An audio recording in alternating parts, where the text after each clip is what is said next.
For this video and all future videos, you'll be copying down the work to solve each of the examples in the video. When you do and then you'll be turning this in. When you turn it in, the assignment title that you will use is the assignment title found up here on the first slide at the beginning of the video. You will use the title at the top of each slide, such as the top of this slide, as the title over each of the examples. And then, like I say, you will be turning this in to receive credit. Let's go ahead and get started. Solving proportions. First, let's look at a fully worked out example of what it is we're doing. In this case, we need to get rid of both of these fractions. We've got an x on the bottom of a fraction. We need to get rid of that. So let's multiply both sides of the equation by x. And when we do that, it cancels out over here, and we're left with 6 equals 9x over 3. Okay, so now we need to get rid of the other fraction, so we're going to multiply both sides by 3.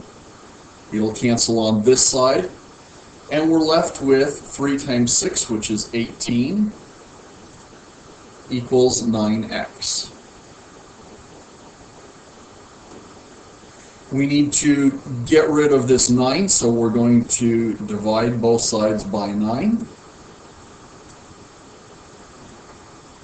And when we do, 18 divided by 9 is 2. And of course those cancel, leaving us with an x over here. So x equals 2. Now let's look at the shortcut that we call cross multiplication, cross multiply. This is really just a shortcut for doing the same thing. In this shortcut, we multiply these two and these two. So 3 times 6 will go over on the left here. Again, that is 18. And over on the right of the equal sign, x times 9, or 9x. Now notice that we've accomplished exactly the same thing. Multiplying the 9 and the x is the same thing as multiplying both sides of the equation by x. It canceled on one side. The multiplying the 3 and the 6 is the same thing as multiplying both sides of the equation by 3. It canceled on one side. Gets us to the same place we were at before. And now, just like before, we're going to divide both sides of the equation by 9 to get the x by itself, giving us x equals 2. Again, the very same answer we got. It's just a shortcut for getting there. Okay, so now we're going to go on to rational equations or fractional equations, and really what we need to do to solve these is we need to be able to get rid of the fractions. And there are 3 ways to do this. With the simplest ones, we're going to cross multiply, and I'll show an example of that in just a minute. The other 2 involve a common denominator, and we'll get to those in a minute. So let's look at the simpler ones where we're going to cross multiply. We cross multiply when there's only one term on each side, and we need to get rid of the fractions. So we're going to take and multiply this way and this way. So x times 4 will give us 4x, and x plus 5 times 3 times x plus 5. Notice the parentheses to make sure that everything gets multiplied by 3. That's going to be important. So now we need to do exactly that and distribute. So I'll go ahead and bring down my 4x here and the equal sign. So that's going to equal 3x plus 15. Okay, I have a variable on both sides of the equal sign, so I need to get them both on the same side. I have more of the variable on the left side, so I'm going to move the one on the right. So I'm going to subtract 3x from both sides of the equal sign. And when I do that, it of course is going to cancel on this side. Let's change to that color, leaving us with just 1x. X equals 15. So again, once we get rid of the fractions, it's just like many other problems we've done in the past. Now we're going to look at problems that are a little more complex. Okay, now I've got two terms on one of the sides. I've got a fraction minus another fraction equals yet another fraction. So the first thing I need to do, we know when we're subtracting we need a common denominator, so let's get a common denominator. Okay, so as I look at this, I've got 10 is 2 times 5. 5 is prime, 2 is prime, and guess what? If I go ahead and make a Venn diagram here, and I've got 3 fractions, so I need 3 overlapping circles, what am I going to find? I'm going to find, and let's label these, this is fraction A, fraction B, and fraction C, so I've got an A, a B, and a C, just so that I can keep track of which one is which. So in A, I've got a 2 and a 5 here, but they're in common with other fractions. The 2 is in common with C, so I'm going to write it in this overlap, because it's only in common with C. And the 5 is in common with B, but only in common with B. I'm going to write it here. Now, I've used the 2's and I've used the 5's. I have everything. If I look at it here, circle A has both the 2 and the 5 in it, circle B has just the 5, and circle C has just the 2. So what's my common denominator is 5 times 2 or 10. So now in order to get that, I should probably scroll back up here for a minute. In order to get that, I'm going to, the first fraction, the one on the left, I'm not going to need to multiply it by anything. The second fraction, top and bottom, I'm going to need to multiply it by 2. And this third fraction here, the one on the right, I'm going to need to multiply it top and bottom by 5. So now let's go ahead and do that. When I do, I'm going to end up with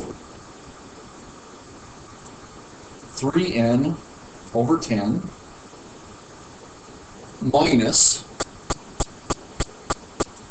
2n over 10 equals 5 over 10.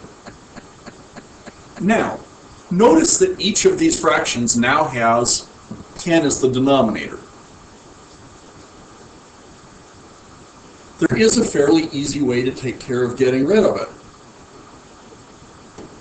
If I take both sides of the equation and multiply them by 10, I'll be able to cancel this out. Now let's take a close look at what this looks like. This 10 on the left, there are 2 terms I'm going to have to distribute it. So I'm now going to have 10 times 3n over 10 minus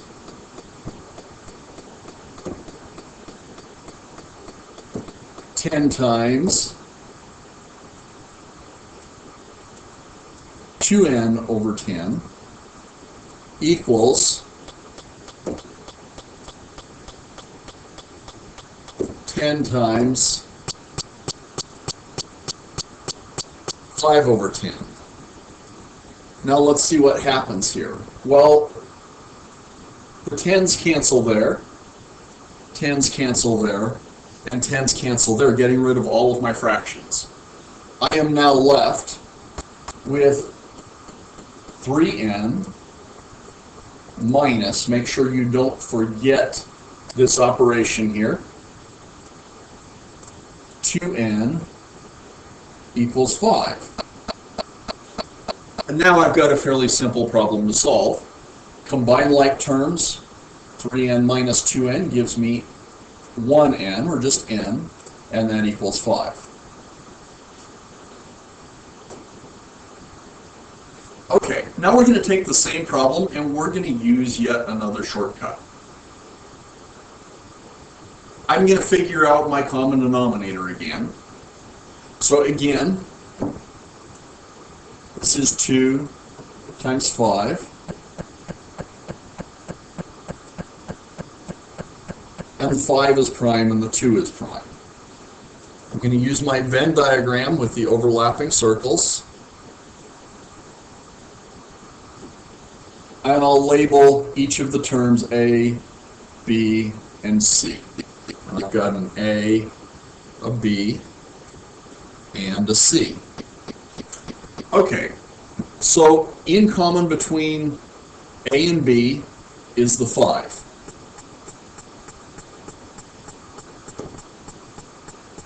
And I'll cancel those because I've used them. In common between B and C is the 2. And I'll cancel those because I've used them. So now we're back to the same place we were. We have a common denominator of 10.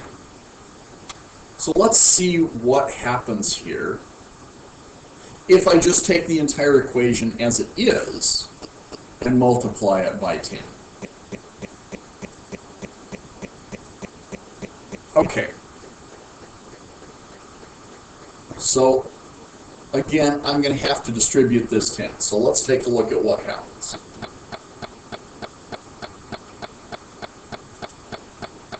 Oops. Okay, so when I do this,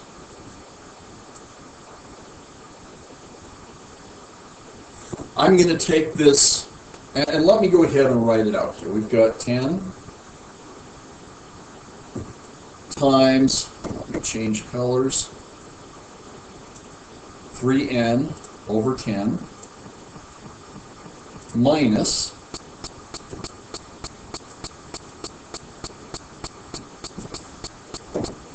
10 times n over 5 equals